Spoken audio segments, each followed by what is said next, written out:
कोविड-19 और जम्मू संभाग का प्रशासन। कोविड-19 की लड़ाई में डॉक्टरों को भी समझ नहीं आ रही और आम आदमी तो समझने से बिल्कुल कासिर है कि वजह क्या है कि वीकेंड लॉकडाउन का फैसला आखिरकार डिप्टी कमिश्नर जम्मू को क्यों लेना पड़ा।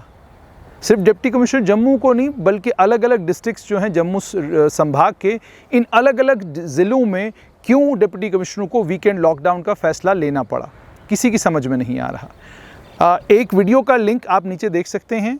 इस वीडियो में स्ट्रेट लाइन की पल्लवी सरीन आपको बता रही हैं कि फिगर्स क्या बताते हैं। जब आप फिगर्स पर नज़र दौड़ाते हैं तो आपको ये मालूम पड़ता है कि वीकेंड लॉकडाउन के कारण केसेस आने में कोई कमी आई हो, ऐसा नहीं है।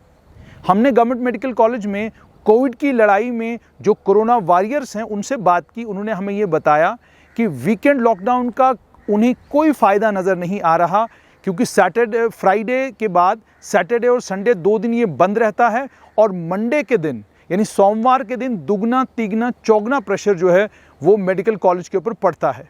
और आज तो स्थिति ये हो गई है कि आइसोलेशन वार्ड के 33 बेड फुल हो चुके हैं और अब गवर्नमेंट मेडिकल कॉलेज ये सोच रहा है कि जो बाकी पेशेंट आ रहे हैं अगर वो क्रिटिकल हुए तो हम उनको कहाँ लेकर जाएंगे। ये स्थिति है। इसका मतलब ये है कि कहीं ना कहीं प्रशासन जो फॉर्मूले दे रहा है, जिन फॉर्मूलों पर प्रशासन काम कर रहा है वो फॉर्मूले काम करते नज़र नहीं आ रहे। मौत का आंकड़ा भी बढ़ रहा है। मौत का आंकड़ा बढ़ने के साथ साथ में इन्फेक्शन भी बढ़ता जा रहा है और इन्फेक्शन के बढ़ने के साथ साथ में जो बेड की कैपेसिटी मेडिकल कॉलेज की है, सीडी हॉस्पिटल या बाकी डेडिकेटेड कोविड हॉस्पिटल जो हैं वहाँ पर बेड्स की कैपेसिटी भी जो है वो आहिस्ता आहिस्ता जो है ख़त्म होने की कगार पर है। अगर स्थिति ये है तो वीकेंड लॉकडाउन का हमें फ़ायदा क्या है। हम बार बार ये बात करते हैं, जान भी जहान भी। प्रधानमंत्री नरेंद्र मोदी ने कहा है जान भी और जहान भी।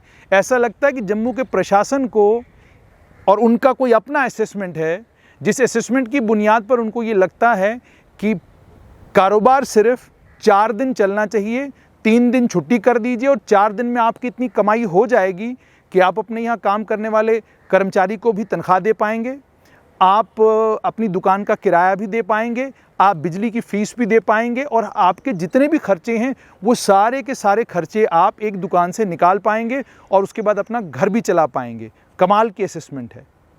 सरकारी बाबू चूँकि इन्हें ट्रेजरी से तनख्वाह मिलती है और सीधा ये तनख्वाह इनके अकाउंटों में आती है और पूरा दिन इनको अपने दफ्तर में एसी के कमरे में बैठकर काम करना है, उसका मुआवजा और उसका कंपैरिजन जब आप एक दुकानदार के साथ करते हैं जिसको पूरा दिन दुकान पर बैठना है और 8 बजे जिसे घर जाना है, पूरे दिन की सेल इकट्ठी करनी है और उसके बाद बैंक में भी उसको डिपॉजिट करना है और फिर ये भी इंश्योर करना है कि इसके दुकान पर काम करने वाला जो कर्मचारी है उसे एक अच्छी तनख्वाह भी मिले, उसका वो बिजली का बिल अपने घर का, अपनी दुकान का, अपनी एस्टैब्लिशमेंट का, ये तमाम खर्चे भी पूरे कर सके। एडमिनिस्ट्रेशन ऐसा लगता है कि इन तमाम चीज़ों पर सोच विचार नहीं करती और ना ही फैसले लेते वक्त बिजनेसमैन कम्युनिटी को ध्यान में रखती है।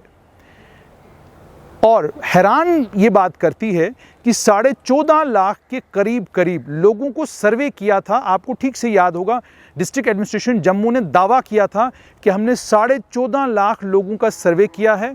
उस सर्वेक्षण में हमने ये पता करने की कोशिश की कि कितने लोग इन्फेक्टेड हैं, इन्फेक्शन किस हद तक पहुंचा हुआ है। और उस सर्वेक्षण के बाद ये दावा किया गया था कि 600 लोग ऐसे हैं जिनको ढूंढा गया, जिनके सैंपल्स लिए गए हैं और सैंपलिंग के बाद अब 14.5 लाख लोगों का सर्वे मुकम्मल हो चुका है। 14.5 लाख लोगों का सर्वे भी हो गया। रेड जोन्स भी आपने डिक्लेयर किया। आधे से ज़्यादा शहर में तारें डली हुई हैं, जो तारें वहीं रहती हैं। जब आपका लॉकडाउन ख़त्म हो जाता है, एतवार की रात को वो तारें उन चौकों से गायब हो जाएं, ऐसा बिल्कुल नहीं होता। वो तार वहीं पड़ी रहती है क्योंकि उस तार को दोबारा से फ्राइडे शाम को 6 बजे लगाना है। उसके बाद बैरियर्स अलग अलग जगह आ चुके हैं। ये स्थिति, और अगर आप शहर में घूमेंगे तो आपको यूं लगेगा कि आप शहर में नहीं बल्कि आप एक ऐसी जगह घूम रहे हैं जहां जंग का माहौल है, जहां जंग होने वाली है या कोई बड़ा आतंकी हमला होने वाला है या कोई बहुत ख़तरा है जिससे निपटने के लिए सरकार ने ये सारे के सारे इंतजामात किए हैं। क्या आपको लगता है कि इससे कारोबार चलेगा?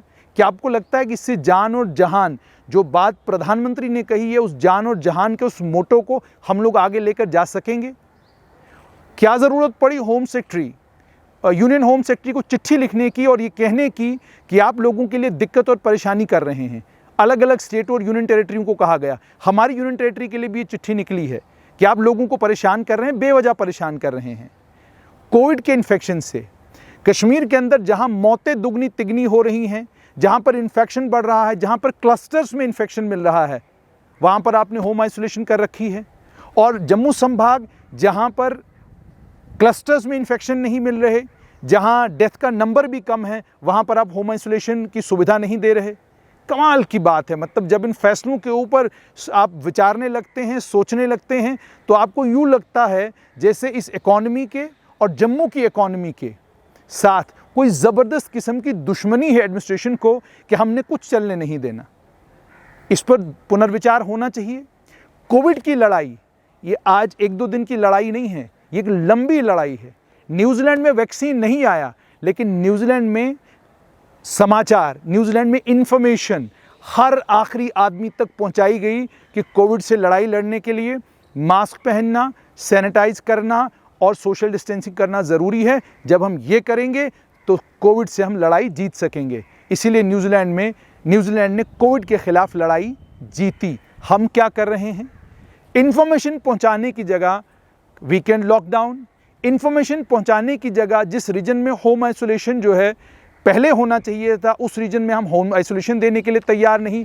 और सुनने में यहाँ तक आ रहा है कि अगर आपको होम आइसोलेशन चाहिए तो एक बड़े अधिकारी की सिफारिश उसमें चाहिए, और वो बड़ा अधिकारी जो है सिफारिश सुनता है और उसकी सिफारिश पर लोगों को होम आइसोलेशन दी जाती है। ये भी सुनने में आ रहा है कि लखनपुर में आम आदमी आता है, उसे परेशान किया जाता है, आम आदमी आता है, उसे लाइन में खड़ा किया जाता है, उसका टेस्ट किया जाता है, लेकिन बड़े बाबू के और कुछ बड़े लोगों के बच्चे जब वहाँ से आते हैं तो 3-4 बड़े ऑफिसर हैं, जिन 3-4 बड़े ऑफिसरों को व्हाट्सएप के ऊपर मैसेज आता है, जिस मैसेज की बुनियाद पर, जिस मैसेज की बेसिस पर उन्हें तमाम प्रोटोकॉल्स को छोड़कर बिना प्रोटोकॉल फॉलो किए उन्हें घर जाने दिया जाता है, उन्हें होम आइसोलेट होने दिया जाता है।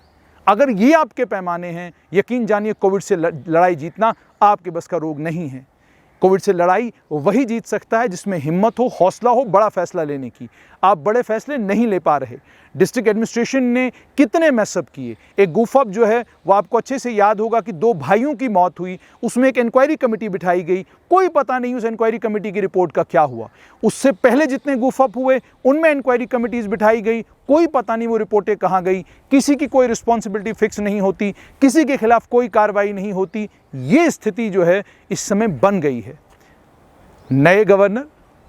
नए लेफ्टिनेंट गवर्नर मनोज सिन्हा ने कार्यभार संभाल लिया है।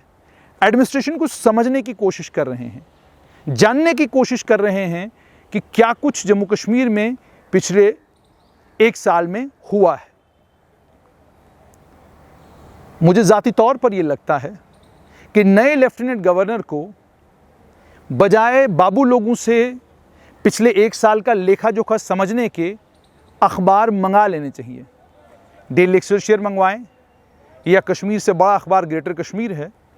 आप पिछले जब से कोविड मार्च 24 से लेकर आज तक की सारी आर्काइव आप फरोल लें, आपको खुद मालूम पड़ेगा कि कोविड की लड़ाई को लेकर डिस्ट्रिक्ट एडमिनिस्ट्रेशन जम्मू की कितनी सीरियस और कितनी संजीदा रही है और कितनी संजीदगी के साथ इन्होंने कोविड से लड़ाई लड़ी है। बदलाव तब आएगा जब हम बदलना चाहेंगे।